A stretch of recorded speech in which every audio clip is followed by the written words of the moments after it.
From the arena to the front office, this is Scoreboard. This episode is powered by Swyftx. And on today's episode of Scoreboard, I'm joined by Nick Haslam, Managing Director of 54 Australia and Executive Director of LIV Golf Adelaide. Nick, great to have you on the show. Thanks for having me, Chris. Nick, I'm going to start. We're here on sort of early July 2025. How's your July shaped up so far? Yeah, pretty good. 1 week in, Chris, and looking forward to having a week off next week for the second week of school holidays. And yeah, no complaints. Bit of rain in Adelaide today, which is a pleasant change. Mate, and LIV or LIV Golf in February. How does it's a rain, when it rains it pours. How's July shaping up in the calendar and scheme of things? Look, as an agency, 54, we do a variety of things across sport, and no doubt LIV Golf Adelaide's the biggest project on our books. But over the last few months, we've been lucky enough to work on some other projects with some different right holders across the country. We're doing some stuff with Golf New South Wales at the moment, helping with the Cathedral Invitational, which is a tournament in Victoria, and helping with some other right holders across sport and entertainment. So always something happening, Chris. But in terms of the LIV Golf sphere, there's a tournament in Valderrama in Spain this weekend, which some of our global team are supporting on, and then JCB in the UK in a couple of weeks' time. So there's always something happening, and yeah, good to be part of the journey. And mate, we're 3 tournaments in. How did you describe each tournament and where you are now, and what would you like from the 4th? I mean, it's funny looking back on the first tournament in 2023. I just love my golf and love big events, and I actually bought a 3-day pass to attend without knowing that I was going to be working as part of it. And you know, that first tournament was just beyond anyone's imagination, probably locally, with how big a production and the sort of global interest and local interest that the event got. That was particularly memorable, obviously, with the Chase Koepka hole-in-one on the final day.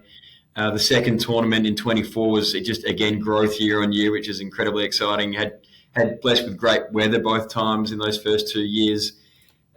Particularly memorable because the Aussie team, led by Captain Cameron Smith, Ripper GC, won the team event in the first ever LIV Golf playoff. So that was particularly memorable. And then in the third year, just again, further growth. We got a little bit lucky with weather. It was 43 degrees in Adelaide on the Wednesday. So that had some logistical challenges preparing for the worst. But yeah, the fact that we had more people attend. The Dom Dollar concert on the Friday night was massive, and he's really gone on to be a global superstar, one of the biggest DJs in the world this calendar year. So yeah, I guess over the journey, the events got bigger and better. We've continued to have a huge amount of interstate and overseas interest, and we hope that can continue into the future. I've heard that a number of people that have attended and never attended a golf event before may not be golf tragics. Exactly what your target market is with LIV Golf, and I suppose some of the data that you've got and the demographic targets now moving forward for other events? Yeah, we have tried to cater to a few different target segments, Chris. There's the traditional golf fan, and in this country, golf, it's one of the biggest participation sports in the country, and the golf enthusiasts that probably would love to have gone to a major. There's never been any majors in Australia like there is in tennis and other sports. The Aussie Open's a great tournament in its own right, but to have the quality of field that LIV Golf has had is incredibly exciting, and creates an opportunity for people that might love their golf to see the best golfers regularly, annually in Australia. So that's great. But we also try and, to your point, cater to people that might not otherwise go to a golf tournament. And we do things like have a massive fan village, which attracts kids, and we have a kids party hole. We have the watering hole, which attracts all sorts of people that love a great day out, not too dissimilar to other global events where it's not necessarily just about the sport, it's about the music and the entertainment all day. And we've also got a big after event concert each day with the likes of Fisher and Dom Dollar and some big acts that will be announced for the 2026 event. So again, it's about the traditional golf fan, but people who might not always come but just love a great day out. And it's not necessarily about people that might not just come to the watering hole. We have a kids party hole, and we've got accessibility areas. So yeah, for someone who hasn't experienced the event, we encourage you to do so in the future. Yeah, no, absolutely, and catering for all different types. I'm also curious around there's an individual aspect of the Live Golf, but there's also the team aspect, as you mentioned. How important is that in terms of like a fan following individuals and then also a team? It's a really important part of the growth of the Live Golf model, and you've seen the way that they've structured it with captains. There are those marquee players like the Bryson DeChambeaus, Brooks Koepka, having an equity share in their team and really trying to grow that franchise. You've seen that in models of sport around the world, and that's certainly what Live Golf are trying to do. And you've seen, the merch shop goes nuts at Live Golf Adelaide. People are getting into their teams, whoever it might be. Certain teams have activations at the event. So the Range Goats, which is Bubba Watson's team, have a petting zoo at the event. You have the Cliques have a sweepstakes sort of lounge area. Ripper GC had an off-course product, a little bit like Coachella vibes. I had Ripper House in Adelaide. So they're the sort of things that teams are trying to get that different identity, and that's an important part of the growth of the product. And Nick, you haven't come from a golf background or golf events background. You've come from rugby league, and you've also done some AFL. How do you compare those two sports to where golf's heading, and I suppose some of the trends in golf, particularly from the social media side of things? Yeah, I mean, AFL and NRL are the two biggest commercial properties in Australian sport, so I was really lucky to sort of get my footing in working in those particular sports, but very different in many ways. I mean, I guess what are the things that those sports are doing are trying to speak to a broader audience, and we're doing the same thing in golf. We're blessed with some of the quality international talent that we have, and that's probably an area that we try and differentiate ourselves. And we have access to a greenfield site, so unlike a stadium where you've got incredible infrastructure and access to some great technology, we bring all of us into a greenfield site, and that creates some challenges from a budgetary perspective, but also a huge opportunity to be able to do an activation where we did, for example, we had the Crushers did a hitting the ball over a fake house to be like Bryson DeChambeau, and we had a petting zoo, which I touched on before. So for us, it's about trying to speak to a different audience, not just the traditional golf fan, but the great thing about golf is that it's a sport that anyone can play from when they're 4 or 5 years old through to they're 95. So we try and lean into that and make it there be something for everyone. And Nick, leading up to the event, how do you feel on those days into the event? It must be a little bit chaotic in terms of being tournament director and lots of moving parts. How do you feel from a personal level about managing it all?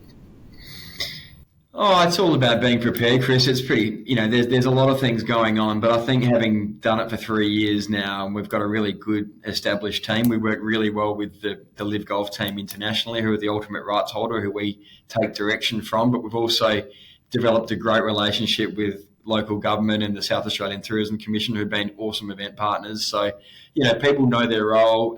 It's not just, I'm one of many people that are involved in this event, and it's a stressful week in some respects, but it's really exciting. I think now, having done it a few years, we really enjoy the moment. And it's funny reflecting on the hole-in-one that Patrick Reed got on the first day this year. It was only the second group that went through the watering hole.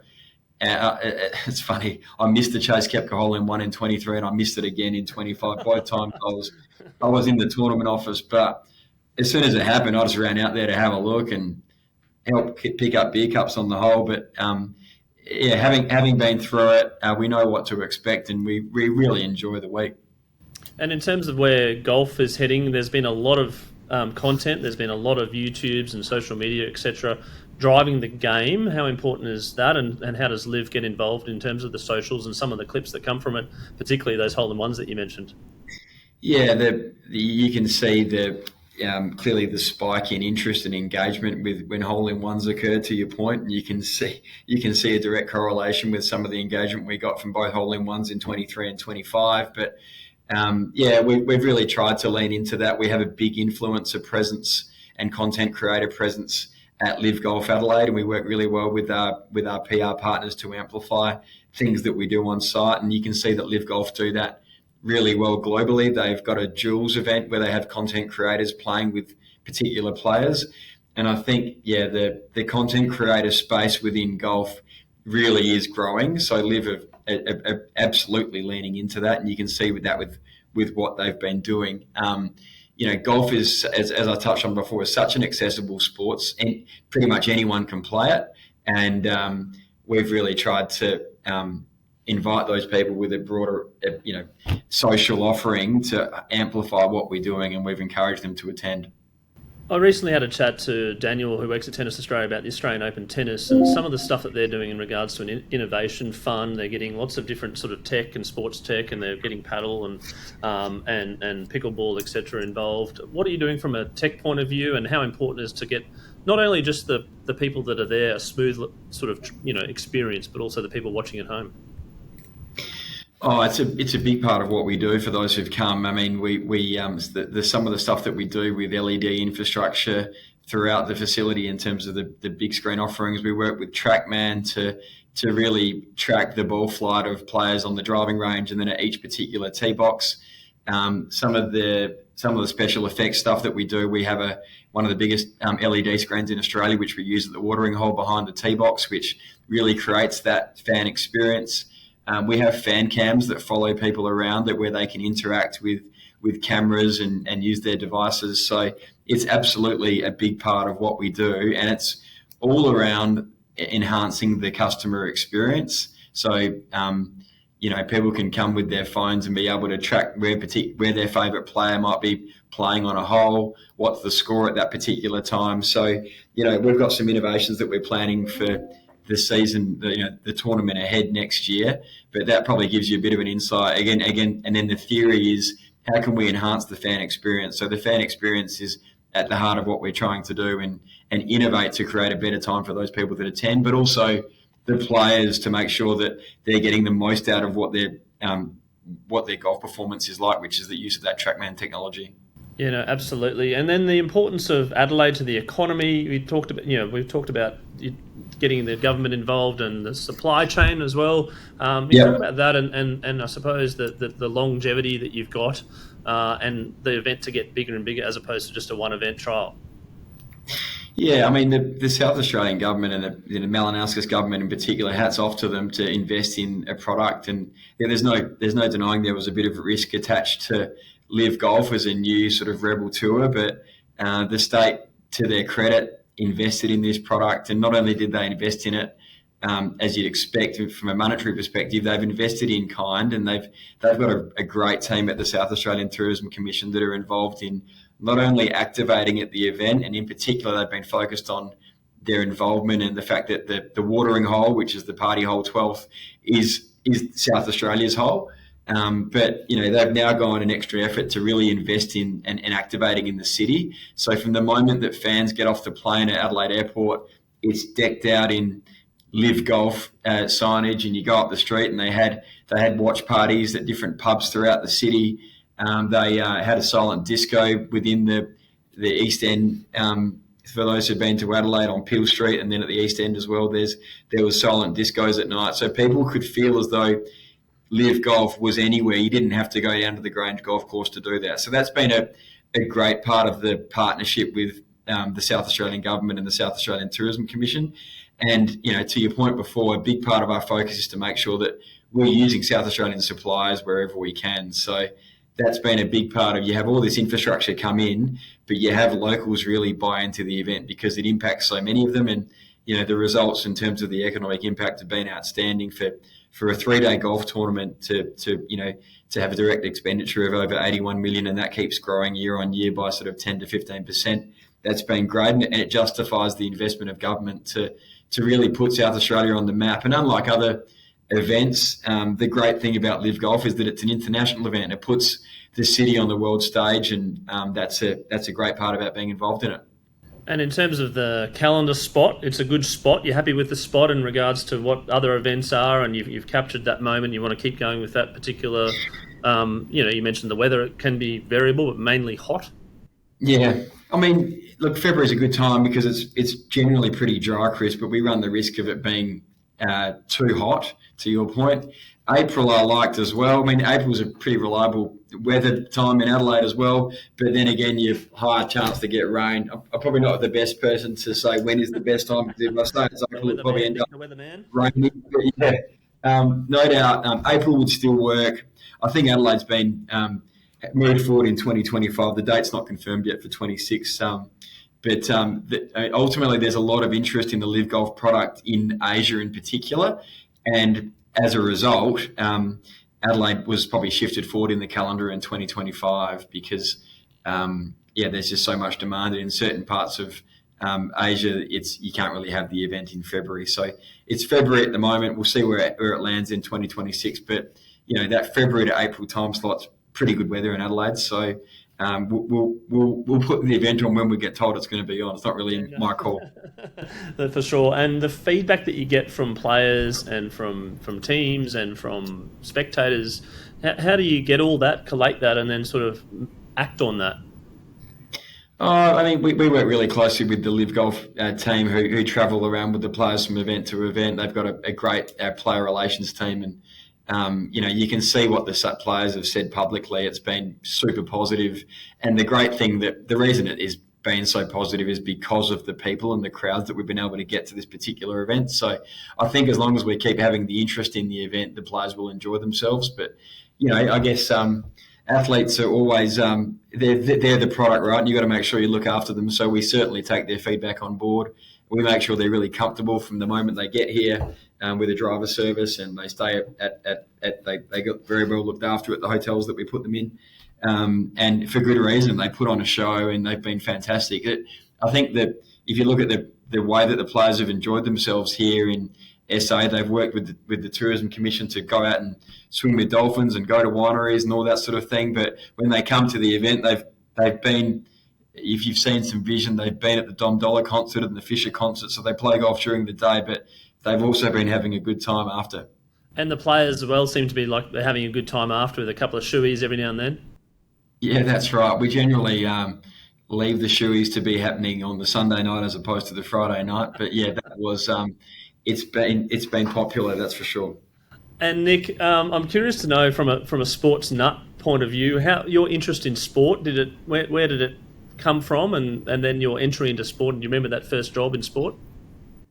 Yeah, Chris, I've just always loved my sport growing up. I probably wasn't ever good enough to play at the highest level, but my sport family, we always played a lot of tennis in the summer. In fact, my grandparents met at the Fremantle Lawn Tennis Club many years ago, and it's always been part of our family.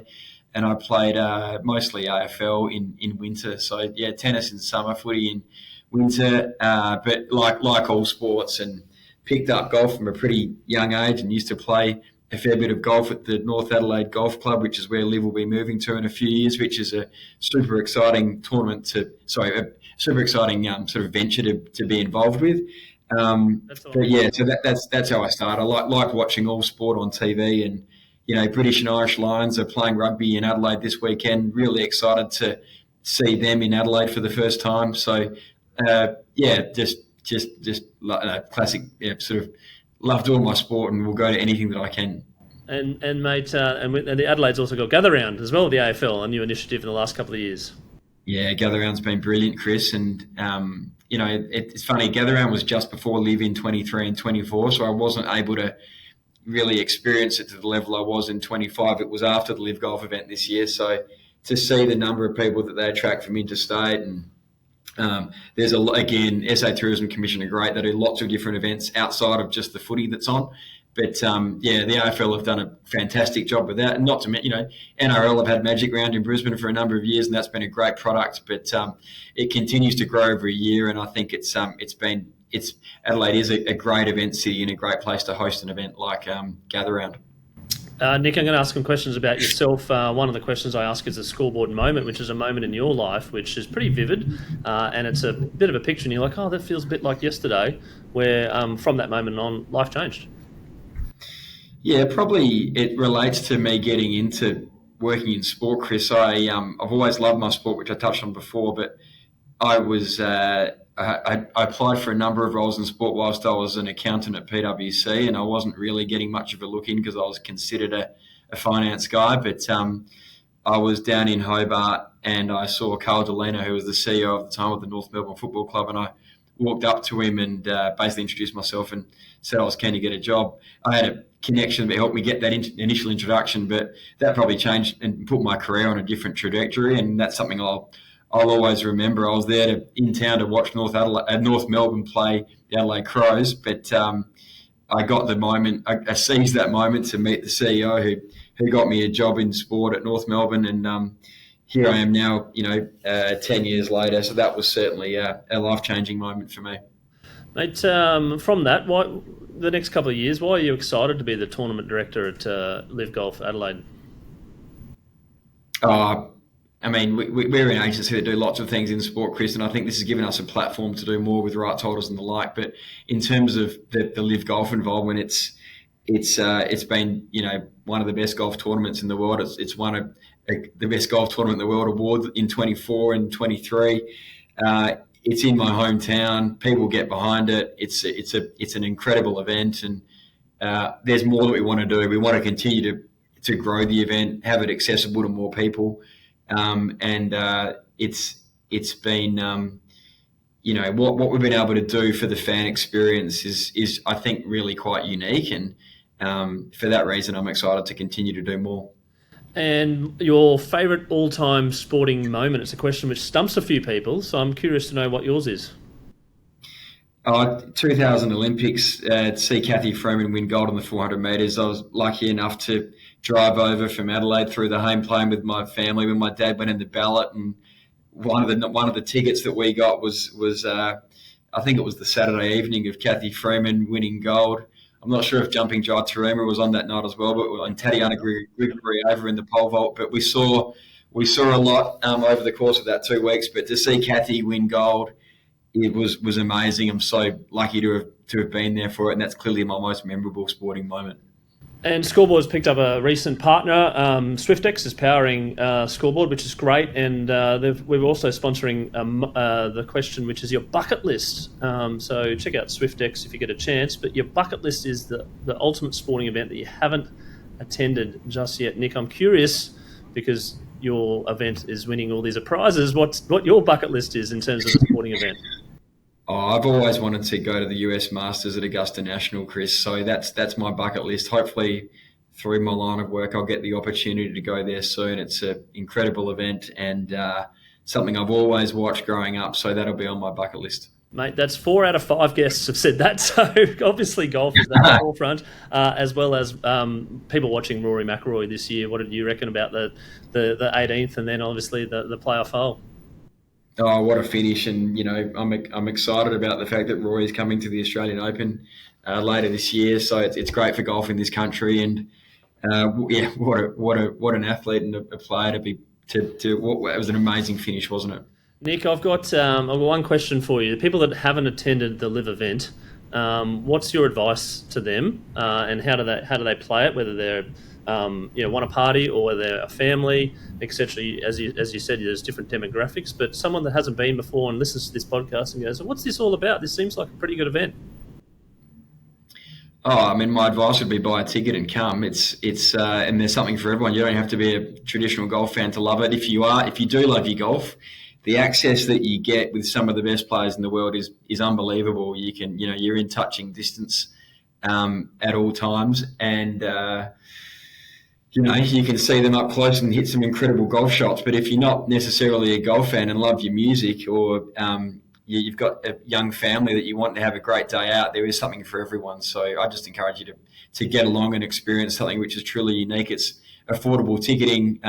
GA tickets have been around that $75 mark, but to get a full day of entertainment and some of the best concert acts in the world to be playing after golf each day, then you can't really go wrong. Nick, thank you so much for being on Scoreboard. I really do appreciate taking the time to have a chat about LIV Golf Adelaide and also 54 Australia and what you're up to, etc. I wish you all the best for Tournament 2026 and Tournament 4 in Australia. And for people out there, check it out. LIV, have a play around the website, look to buy some tickets and get out there and support what is a truly magnificent sporting event on the Australian calendar. Thanks for having me, Chris. We'll look forward to having you down in Adelaide next year as well. To it. It's on my bucket list. There you go, my Swyftx bucket list.